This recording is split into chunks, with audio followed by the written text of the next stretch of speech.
దేశంలో భర్తల హత్యలు ఆత్మహత్యలు ఆందోళన కలిగిస్తున్నాయి. దేశవ్యాప్తంగా ఇలాంటి ఘటనలు రోజురోజుకు పెరుగుతున్నాయి.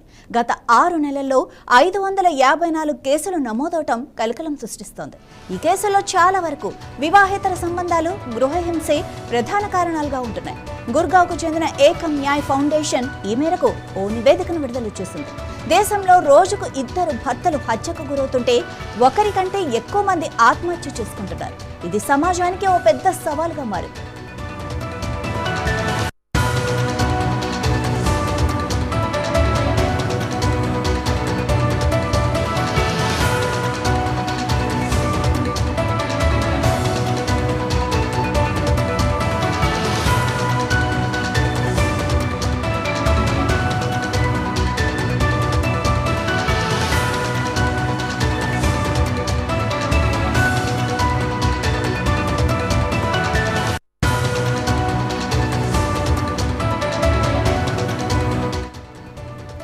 జనవరి 1 నుంచి జూలై 14వ తేదీ వరకు దేశవ్యాప్తంగా 554 మంది భర్తలు హత్యకు గురయ్యారు లేదా ఆత్మహత్య చేసుకున్నారు.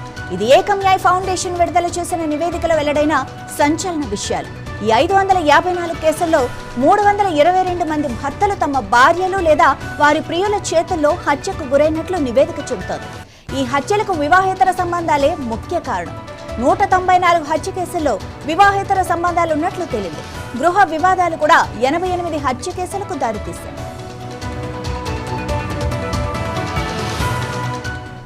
మరోవైపు 232 మంది భర్తలు ఆత్మహత్య చేసుకున్నట్లు ఈ నివేదికలో ఉంది. దీర్ఘకాలంగా కొనసాగుతున్న వైవాహిక వివాదాలు 104 ఆత్మహత్య కేసులకు కారణం కాగా, భార్యలు లేదా అత్తమామల వేధింపులు 57 కేసుల్లో ఆత్మహత్యలకు దారితీశాయి. వివాహేతర సంబంధాలు 29 ఆత్మహత్య కేసులకు కారణమయ్యాయి. తౌడ్ క్రిమినల్ ఆరోపణలు, గృహ హింస వంటి ఇతర సమస్యల వల్ల కూడా ఆత్మహత్య చేసుకున్న ఘటనలు నమోదయ్యాయి.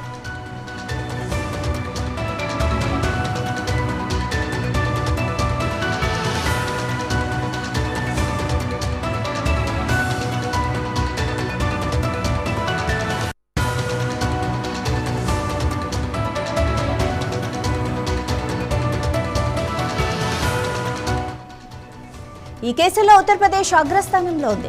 యూపీలో అత్యధికంగా 196 మంది భర్తల హత్యలు, ఆత్మహత్యలు నమోదయ్యాయి. మధ్యప్రదేశ్, రాజస్థాన్, తెలంగాణ, మహారాష్ట్ర, హర్యానా, బీహార్, కర్ణాటక, గుజరాత్ వంటి రాష్ట్రాల్లోనూ ఇలాంటి కేసులు ఎక్కువగా నమోదైనట్లు నివేదిక వెల్లడించింది.